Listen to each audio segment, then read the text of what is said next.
Cristo e eu na minha casa. Esqueça.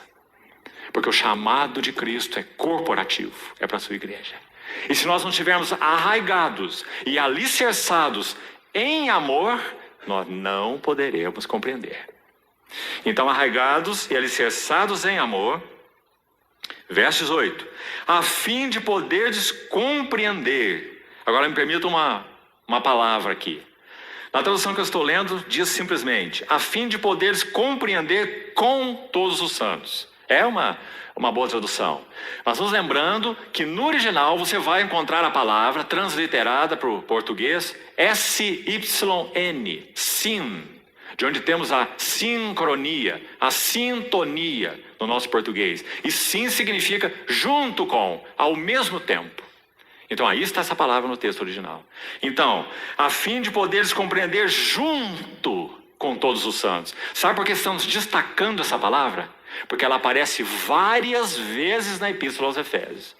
Uma única vez ela aparece isolada, traduzida por vínculo, no capítulo 4. Essa palavra S-Y-N, sin. As outras vezes ela é o prefixo de uma palavra maior,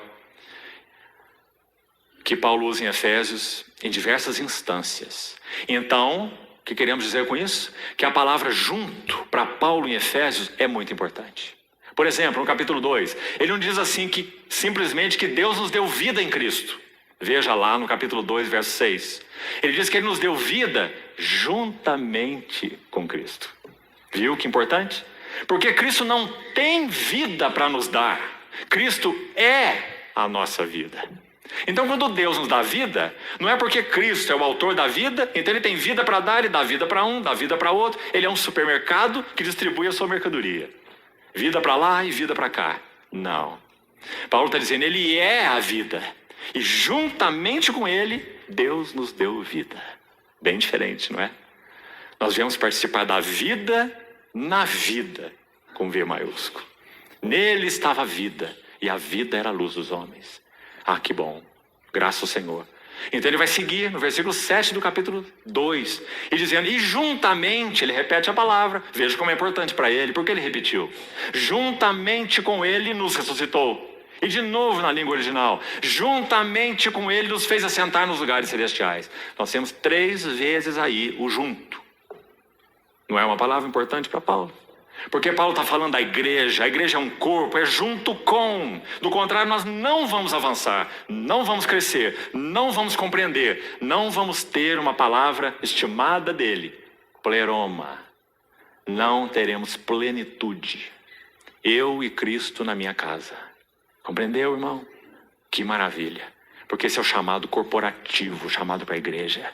Arraigados, alicerçados em amor, a fim de poderes compreender junto com todos os santos qual é a largura, o comprimento, a altura, a profundidade e conhecer o amor de Cristo.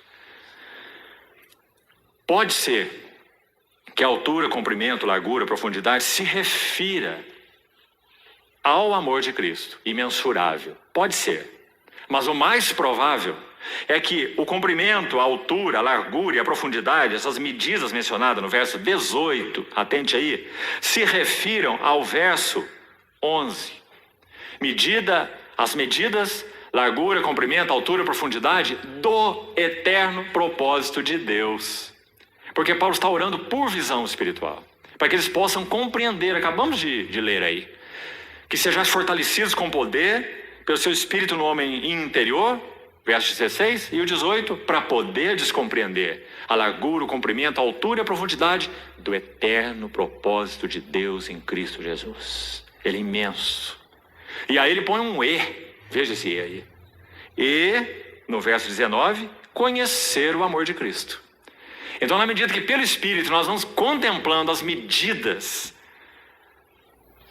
imensuráveis, não é? Desse eterno propósito que Deus estabeleceu em Cristo, o nosso coração vai experimentando o amor de Cristo, que excede todo entendimento. E nós vamos conhecendo, palavra que ele também usa muito, não é? Essa gnosis. Mas ele não está falando dessa gnosis, não, irmão. Já falamos sobre isso. Paulo combate essa gnose, ele mostra que essa gnose é loucura diante de Deus, né? Um servo de Deus do passado disse assim, no mundo físico, A distância entre a mente e o coração não chega a 50 centímetros. No mundo espiritual, é a distância entre o inferno e o céu.